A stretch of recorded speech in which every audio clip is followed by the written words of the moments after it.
Hello everyone. Today's video is about the Vilfredo Pareto principle, or popularly known as the 80-20 principle. Now, the Pareto principle says that 20% of your actions are responsible for 80% of the reward that you get. To explain this in detail, I have made 4 quadrants in which most of our students and we ourselves can be categorized. The first category of students or people are belonging to the low effort, low reward. So we have students in our classes who don't put in any effort, and obviously they don't want to get rewards, or the rewards will not come at all because they don't want to put in any effort. We tell them to study, their parents tell them to study, they themselves are not interested, and obviously they're not going to get any result because of that. The second category of people or students are putting in a lot of effort, but they don't get the reward. So we have a lot of complaints from our parents who say that my child is putting in 8 hours or 10 hours and ye padta rehta hai, but result is not coming, right? And we also find in our lives, there are so many people, you see the laborer on the road or some other people who they keep working, but the reward is very less. You see the diagram there. You know, the guy is trying to push that box with all his might. He may be doing lots and lots of laborious work, but the reward is very less. So we have the first category of students or people who don't put in any effort and they don't get any reward. The second category, which you find a lot of effort, but then what is happening? There is no results. The third category is high effort, high reward. Okay, these are your class toppers, your geniuses, people with high IQ. They will put in a lot of effort. You know, they'll be studying 8 hours, 10 hours, and they'll be doing all sort of sample papers, textbook, exemplars, whatever the teachers they'll be are telling them. They'll be referring to notes, and they will be attending all your classes. So they are putting in lots of effort. They'll crack your IIT, NEET, all the entrances, UPSC exams, and they are the high achievers. But this is a lot of hard work. It's not possible for everybody to achieve that. Okay, so if you are belonging into that category, number 3, well done, you are gifted. What I am concentrating, or the Pareto principle, is about low effort and high rewards. So I'm sure you have students who don't put in as much effort, but still they manage 70-80% with their low efforts. Now, why is that happening? That is because of this principle, which is called 80-20 principle, which shows that if you are going to put in 20% of the efforts in the right direction, then you get your 80% reward.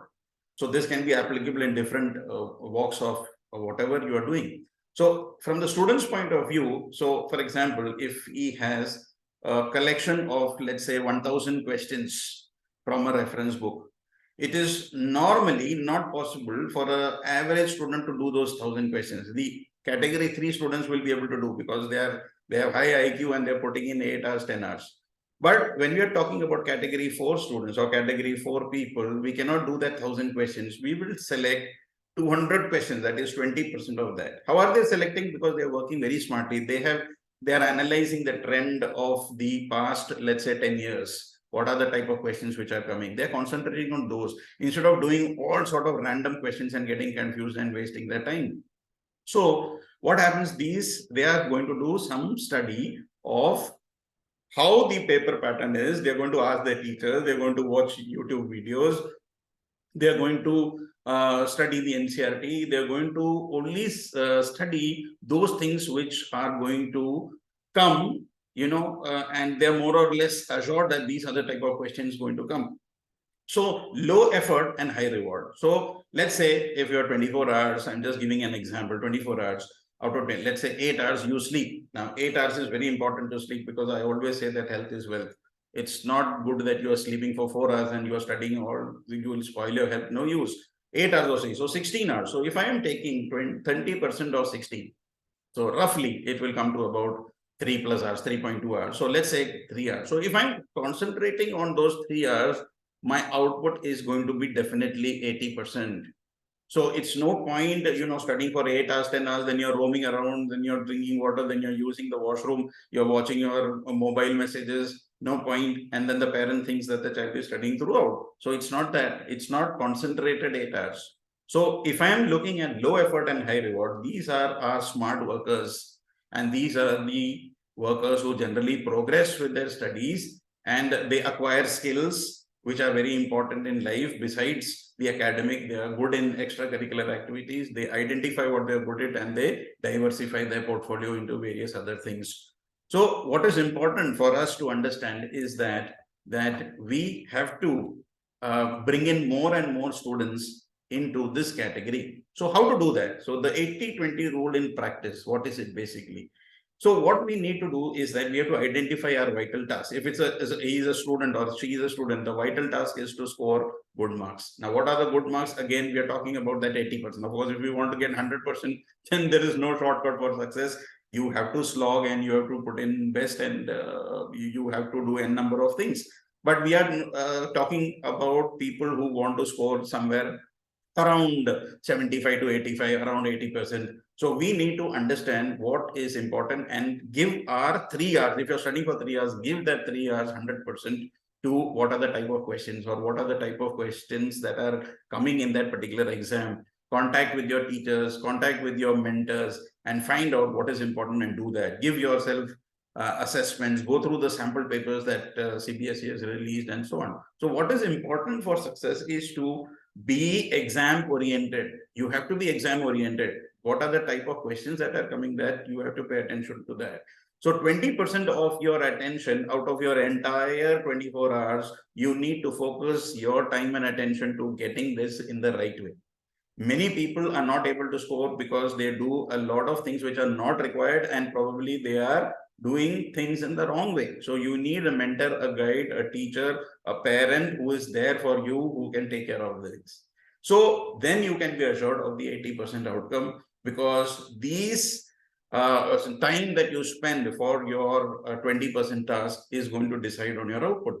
A very simple example of this 2080 is like the clothes we wear. We may have so many clothes in our wardrobe, but we wear only selective 20% of that, right? We like certain things more and therefore we wear that more. The rest is, there, but we probably use it less.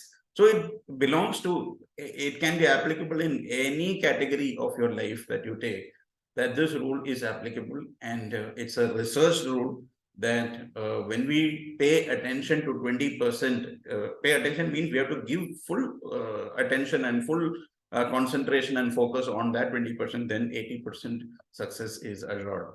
So I want to end this video by leaving you 2 screenshots. One is we have heard about the story of the crow who worked very hard, right? The crow was thirsty. He or she couldn't find water, and the crow started putting stones, and then the water level rose up, and then the water came up to the brim, and the crow was able to quench the thirst. So that is the hard worker who works hard, and then the results are there. And here you have the second crow, or the same crow probably, who realized there's a better way of doing things. The smart worker finds the straw and just drinks the water without any effort. So this is a classic example of your 80-20 rule, where one is putting the effort and getting the result, and one is finding a smarter way to do things and still getting the same result, if not better results. So the second example, you will find there are 2 people pushing. One is a sort of a cube or a cuboid, and one is a spherical object. So obviously the spherical is going to move faster. The weight may be more or it may be same, but you see the speed of work is achieved faster. So on this note, I want to wish you all the best. And students who are preparing for exams, teachers who are preparing for promotions, teachers who are wanting to upgrade themselves, people who are appearing for interviews, acquire skills and concentrate on your skills to such an extent that people cannot reject you, people take you seriously in life. Because ultimately, in most organizations that you see are now seeing what are the skills that you possess, what is the knowledge that you have, instead of the big degrees that you are having, graduation, post-graduation, or doctorate and 100. That was a time period when companies used to say. Today, Facebook, Apple, Google, wherever you are applying, they are going to see how smart you are, how effectively you can find a solution to the problem that they give. So on this note, I want to wish everybody all the best, and make this 80-20 principle as part of your lives. Thank you, and God bless you all.